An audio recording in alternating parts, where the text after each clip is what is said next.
जय मसीह की सभी को। आज का वचन देखेंगे प्रेरितों के काम, उसका चौथा अध्याय।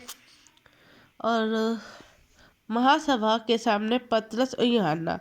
जब वे लोगों से ये कह रहे थे तो याजक और मंदिर के सरदार युद्ध की उन पर चढ़ आए, क्योंकि वे बहुत क्रोधित हुए कि लोगों को सिखाते और यीशु का उदाहरण देकर मरे हुओं को जी उठाने का प्रचार करते थे। उन्होंने उन्हें पकड़ के दूसरे दिन तक हवालात में रखा, क्योंकि संध्या हो गई थी। परंतु वचन के सुनने वालों में से बहुतों ने विश्वास किया और उनकी गिनती 5,000 पुरुष के लगभग हो गई थी। दूसरे दिन ऐसा हुआ कि उनके सरदार और पुराने और शास्त्री और महायाजक हन्ना और कैफा और यूहन्ना और सिकंदर और जितने महायाजक के घराने के थे, सब यरूशलेम में इकट्ठे हुए थे। वे उन्हें बीच में खड़ा करके पूछने लगे कि तुमने ये काम किस सामर्थ से और किस नाम से किया है। तब पतरस ने पवित्र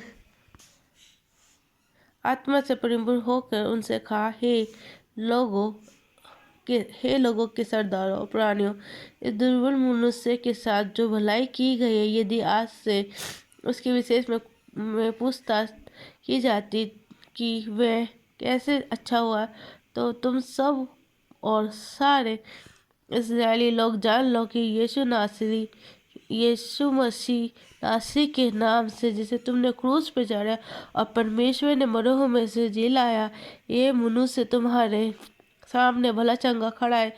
ये वही पत्थर है जिसे तुम राजमिस्त्रियों ने तुझ जाना, और वह कोने का सिर का पत्थर हो गया। किसी दूसरे के द्वारा उद्धार नहीं, क्योंकि स्वर्ग के नीचे और मनुष्य में और कोई दूसरा नाम नहीं दिया गया जिसके द्वारा हम उद्धार पा सके। जब उन्होंने पतरस और यूहन्ना का साहस देखा और यह जाना कि ये अनपढ़ और साधारण मनुष्य है, तो आश्चर्य किया।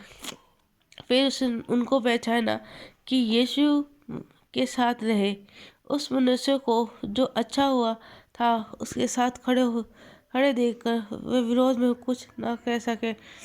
परंतु उन्हें सभा के बाहर जाने की आज्ञा देखकर वे आपस में विचार करने लगे, हम इन मनुष्य के साथ क्या करें, क्योंकि यरूशलेम के सब रहने वाले प्रकट है कि इनके द्वारा एक प्रसिद्ध चिन्ह दिखाया गया कि हम उसका इनकार नहीं कर सकते। परंतु इसलिए कि ये बातें लोगों में और अधिक फैल न जाए, हम उन्हें धमकाए कि वे इस नाम से किसी मनुष्य से बात न करें।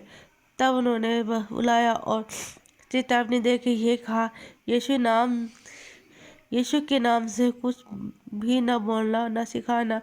परंतु पतरस और यूहन्ना ने उनको उत्तर दिया, तुम ही न्याय करो या परमेश्वर के निकट भला है कि हम परमेश्वर की बात से बढ़कर तुम्हारी बातें माने, क्योंकि ये तो हमसे नहीं हो सकता कि जो हमने देखा और सुना वह ना कहें।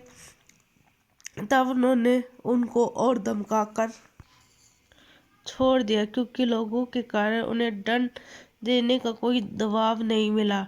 इसलिए जो घटना हुई थी उनके कारण सब लोग परमेश्वर की बढ़ाई करते थे।